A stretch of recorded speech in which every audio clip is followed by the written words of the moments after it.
This is an Undiscovered Legacy production and proud member of PodNation Media Network. Welcome to Business Conversations with Pi and Piet 2.0, where the advice is real, but the voices are AI. I'm Scoob, and we're harnessing cutting-edge artificial intelligence to tackle real-world business challenges and deliver actionable strategies you can implement right now. Joining us is our newest AI voice, Piet, sharp, insightful, and ready to challenge conventional wisdom. The questions are real, the data is vast, and the insights game-changing. So buckle up, Scoob believers. It's time to get across the start line. Let's dive in. You know, there is this massive, just persistent lie floating around the creator economy today. Oh, absolutely. And it is really holding so many of you back. It's this whole idea that, if you build it, they will come. Right. The classic trap. Yeah. We've all heard it. It's like, just make great content, be incredibly consistent, pour your heart into the editing, and poof, an audience will just magically appear. Which is, frankly, incredibly demoralizing when it doesn't happen. Exactly. Because when they don't show up, you just assume, well, my content must not be good enough yet. Yeah, you end up spending, 40 hours producing something brilliant only to release it into this absolute void. Right. You get 3 views, and 2 of them are literally your own devices checking to see if it uploaded. I have definitely been there. But today, we are just tearing that myth down completely. We're going to crack the code on how to actually build an audience and optimize your content for discovery in the modern internet. Yeah. Because we've pulled together an absolute masterclass, a stack of sources for you today. Yeah, the material we have is incredible. It really is. We are looking at the latest research on AI search optimization, the underlying mechanics of TikTok SEO, and the actual psychological science behind why things go viral. Plus some really tactical guides on podcast growth if you're starting from absolute zero. Exactly. The mission for this deep dive is to give you the exact blueprint to stop shouting into that digital void. We want to help you build a measurable system, something that pulls an audience in on autopilot rather than just, relying on hope. Because hope is not a strategy. But before we dive into the actual mechanics of this system, we do have a quick favor to ask you. Just a small one. Yeah, we genuinely build these deep dives around what you want to understand. So drop a comment or leave a question right now, wherever you're listening to this. Tell us what you're building or, what you're struggling with. And we are going to answer them in our next deep dive. Definitely do that. Because the environment you're building in right now, it has completely changed. You just can't use the old rule book anymore. No, you can't. I actually like to think of the old internet as this massive phone book. Oh, that's a good way to put it. Right. Like if you wanted to be found back in the day, you basically just had to make sure you were listed. Just exist on the page. Exactly. Yeah. Maybe you gamed the system by naming your plumbing company, AAA Plumbing. So you'd show up first in the alphabetical list, and eventually someone flipping through the pages would just stumble across you. But the new internet does not work like that. Not at all. It operates way more like a hyper overprotective matchmaker. Right. You have to prove beyond a shadow of a doubt that you are the absolute perfect fit before this matchmaker will even consider introducing you to a single user. And we have to really recognize who what that matchmaker actually is today. Right, because it's not what it used to be. No, it is no longer just humans typing queries into Google and casually browsing 10 blue links. If you want to build an audience today, you first need to understand that we are now dealing with machines. Machines that are actively searching and synthesizing on our behalf. Exactly. The sources talk about this massive shift from traditional SEO. Search engine optimization. Right, moving from that to something called AAO, which is Assistive Agent Optimization. Assistive Agent Optimization. Wow. Yeah, search is evolving because AI tools like ChatGPT, Perplexity, Google's AI overviews, they've essentially become the new gatekeepers. So you aren't just optimizing for a search engine index anymore. No, you are optimizing to be cited by an AI assistant. And the industry actually calls the engine behind these assistants the Algorithmic Trinity. The Algorithmic Trinity. That sounds intense. What are the 3 pillars? So every major AI system right now synthesizes data using large language models. Okay, LLMs, sure. Traditional search retrieval and knowledge graphs. Wait, hold on. Before we go further, we hear LLM all the time, but What exactly is a knowledge graph? Like, how is that different from just a normal database that regular Google would use? Okay, so think of a traditional database like a massive filing cabinet. It organizes files by keywords. So if you search best microphone, it just finds the files that contain those exact words. Right. Standard keyword matching. Exactly. But a knowledge graph is more like, well, it's like a detective string board. Oh, like with the thumbtacks and the red string connecting all the photos. Yes, exactly that. It doesn't just store files, it maps the relationships between entities. Ah, okay. It actually understands that a microphone is a piece of audio equipment, which connects to podcasting, which connects to software. So the LLM is the conversational brain talking to you. The traditional search fetches the raw data, and the knowledge graph gives the context to understand how all of it relates. Okay, that makes so much sense. So when those three pillars work together, the AI reaches what the sources call the zero-sum moment in AI. Yes, the perfect click. Right. It's the moment where the agent doesn't just give the user a list of options to choose from. It presents one single definitive solution. Like, here's the exact answer to your problem. And the value of capturing that zero-sum moment is staggering. I mean, looking at the SEMrush data we pulled for this deep dive, traffic that originates from AI searches is, on average, 4.4 times more valuable. Wait, 4.4 times? Yeah, based on conversion rates compared to traditional organic search. That is a massive leap in conversion. Yeah. But, I mean, it logically tracks. It does. Because someone using an AI agent usually has a really highly specific problem they're trying to solve right in that moment. They aren't just casually browsing, they have high intent. Exactly. So if the AI recommends your product or your content as the singular solution, they act on it. But to be that one recommended solution, the AI has to trust you implicitly. Yes, and the sources refer to this as establishing entity authority. Which you don't build just by scuffing keywords onto your website anymore, right? No, keyword stuffing is dead. You build entity authority by getting your brand mentioned in highly trusted nodes across that knowledge graph we just talked about. Okay, so places like what? Like Reddit, Wikipedia, major industry publications. You have to back up your claims with original research to prove your EAT. Experience, expertise, authoritativeness, and trustworthiness. Exactly. I have to push back on this whole concept, though, because there is a very real fear among creators right now. Oh, I know exactly what you're going to say. Right. If these AI agents are just scraping our hard-earned content, synthesizing it, and then giving the user the answer directly inside the chat window. The zero-click search? Yeah. Aren't we just losing out? Like, if I spend weeks writing a comprehensive guide on podcasting and ChatGPT just summarizes it for the user, that listener never actually clicks through to my website. I lose the traffic, I lose the ad revenue. It is a massive disruption, and honestly, the industry is still really grappling with the fallout of that zero-click reality. It's scary for creators. It is. You will absolutely lose some of that initial superficial click-through traffic.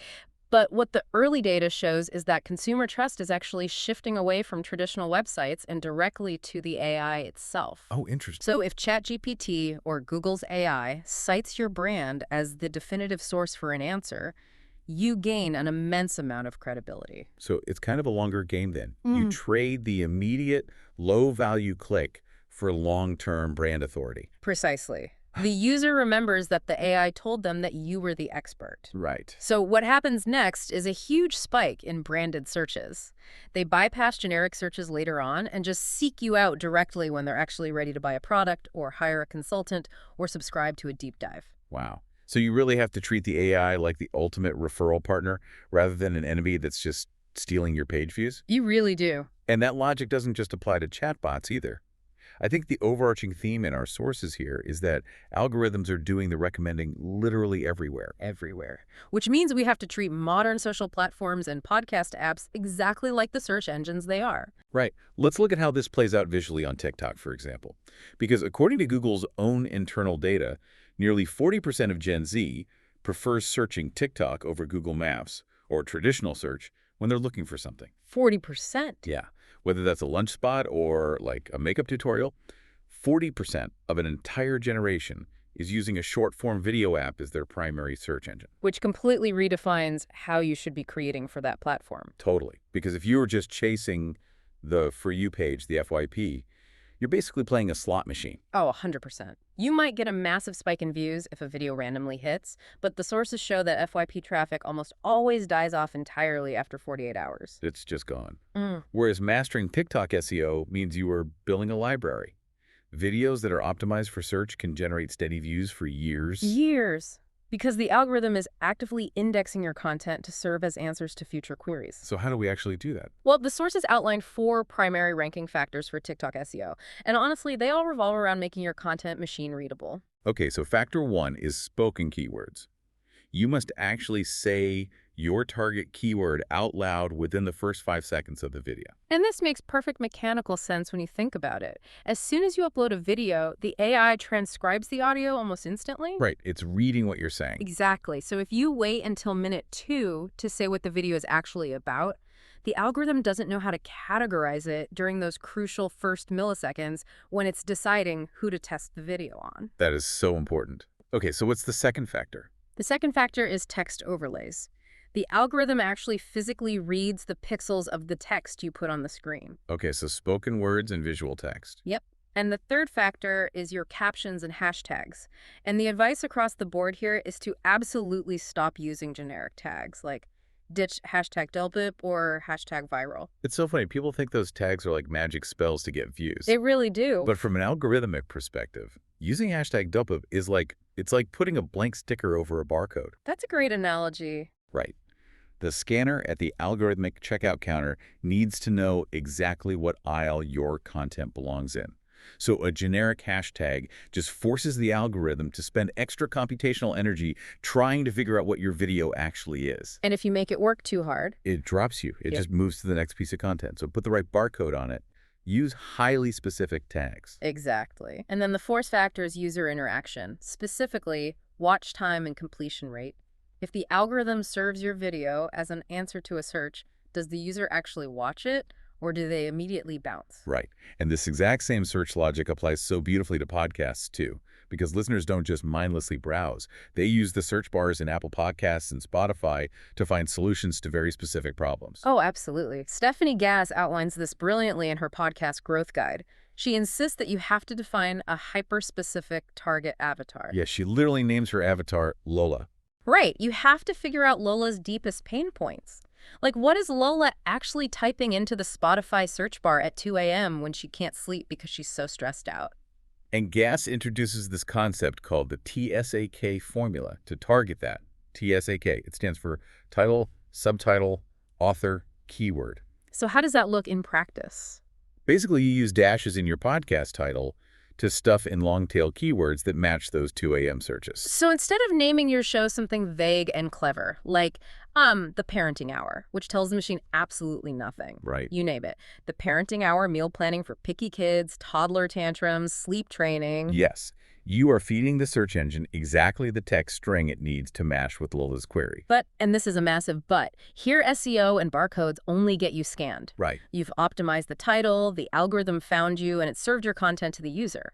But if your content doesn't connect emotionally within the first few seconds, the user leaves. And the algorithm drops your ranking instantly.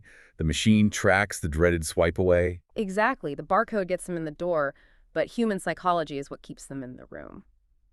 So we really need to explore the psychology of getting people to not just stay, but to share. Because shares are the ultimate algorithmic fuel. They are. The algorithm views a share as the highest possible endorsement that a piece of content is actually valuable. And the sources break down the psychology of virality into 4 key ingredients. They are an emotional trigger, high relatability, timing, and algorithmic fit. And a huge driver of all of this is social currency. Social currency, I love that term. Yeah, people rarely share your content just because they think it's objectively high quality. They share it because sharing makes them look a certain way to their peers. Right, makes them look smart or helpful or just perfectly expresses their own identity. Yeah. We use other people's content as a proxy to tell the world who we are. Exactly. And the research shows that the emotions that drive this kind of sharing are typically high arousal emotions. Let's look at a classic example. The famous Dollar Shave Club launch video. Oh, textbook example. Right. It's a textbook example of high arousal emotion. It triggered pure joy through really sharp, unexpected humor, but it also tapped into this sort of righteous anger about the absurdity of overpriced razors. Yes, it presented a highly relatable problem and offered a clear, cheap solution. That high-arousal emotional cocktail made people feel incredibly savvy for sharing it. Like, hey, look at this smart thing I found. Now, contrast that with the viral Nathan Apodaca video. The guy's skateboarding down the highway drinking Ocean Spray cranberry juice while lip-syncing to Fleetwood Mac. Oh, that was such a moment. But that wasn't high-arousal anger or shock. No, not at all. It was pure low-arousal contentment and awe. Exactly, and it broke all the standard rules of virality because it was so deeply authentic and raw. It just provided an emotional escape during a really stressful time. And it brilliantly rode the wave of a trending audio track, too. So it really goes to show that while high arousal is a reliable trigger, overwhelming novelty and just pure authenticity can also create massive social currency.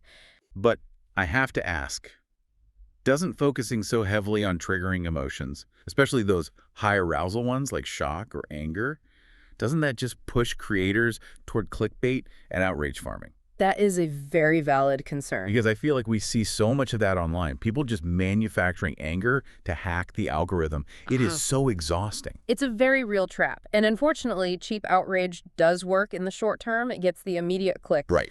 But there is a vital difference between manufacturing cheap outrage and creating genuine emotional resonance. What the research clearly shows is that clickbait destroys trust. Absolutely. If you bait and switch your audience or exhaust them with constant artificial anger, your retention metrics will eventually just plummet. People get tired and tune out. And once your retention drops, the algorithm will bury you, regardless of how many clicks you got yesterday. Which brings us to a really fascinating way to measure this. Courtney Elmer, in her podcasting guide, calls this the attraction versus retention coin. I thought this was brilliant. It is. If you want to know if your content is actually resonating or if you're just relying on cheap tricks, you have to look at the underlying data. And the Spotify analytics benchmarks she provides are brutal, but they remove all the guesswork. They diagnose the exact point of failure in your system. Right.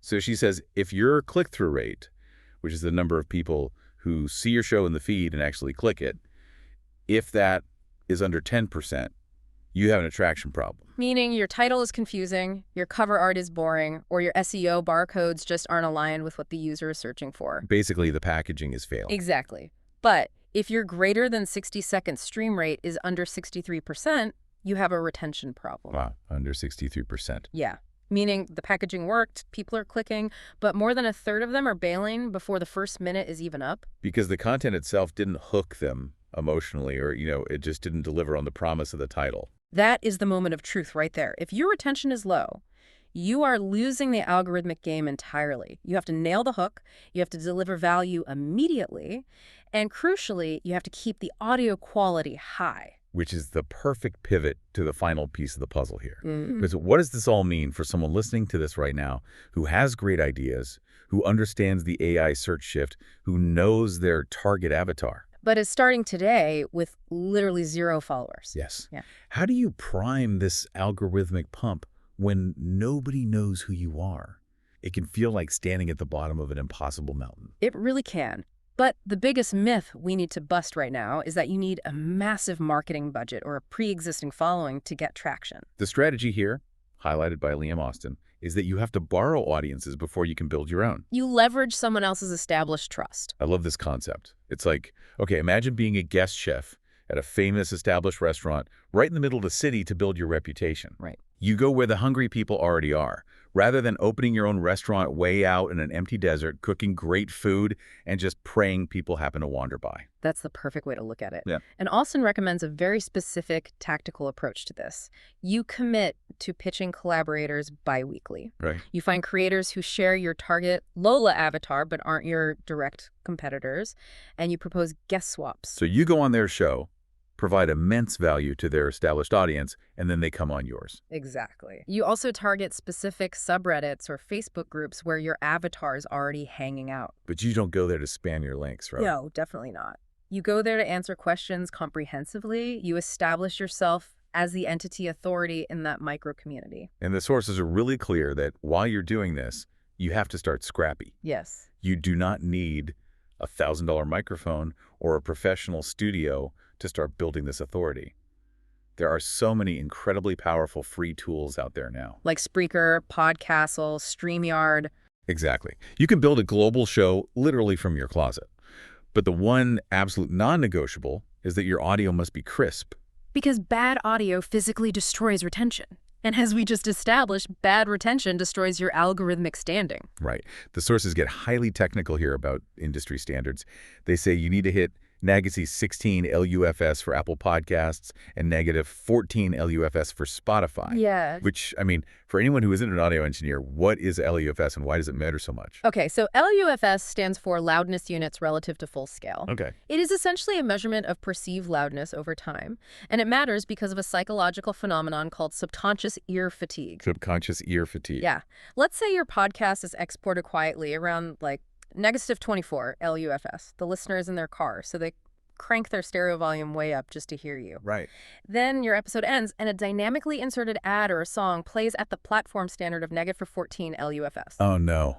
It is definitely... It literally blows their eardrums out. I hate when that happens. Good. It's physically jarring. Exactly. And even if your content is brilliant, the listener's brain starts associating your show with the annoyance of constantly having to adjust the volume knob. Oh, wow. They experience ear fatigue, they get annoyed, and they click away without even consciously realizing why they are bored or irritated. And that instantly kills your 63% retention metric. Yep.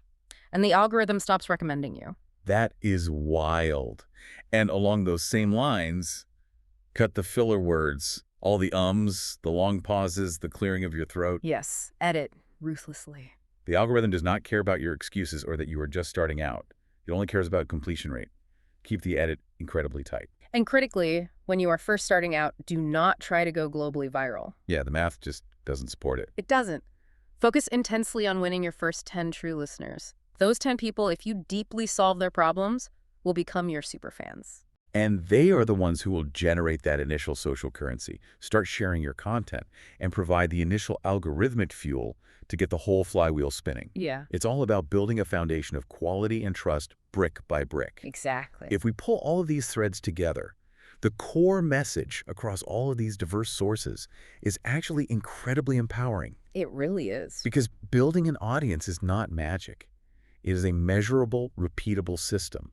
By dropping that old build it and they will come mentality, you take control back. Right. You optimize for these new AI answer engines by building entity authority. You feed the platforms the exact barcodes they need to categorize you. You trigger the right emotional responses to ensure high retention. And you actively borrow audiences to kickstart the whole process. You can literally save yourself years of frustration by implementing this. Yeah. You aren't just making content anymore. You are building an engine. Yeah. You are finally convincing that overprotective algorithmic matchmaker that you are the exact right fit for the user.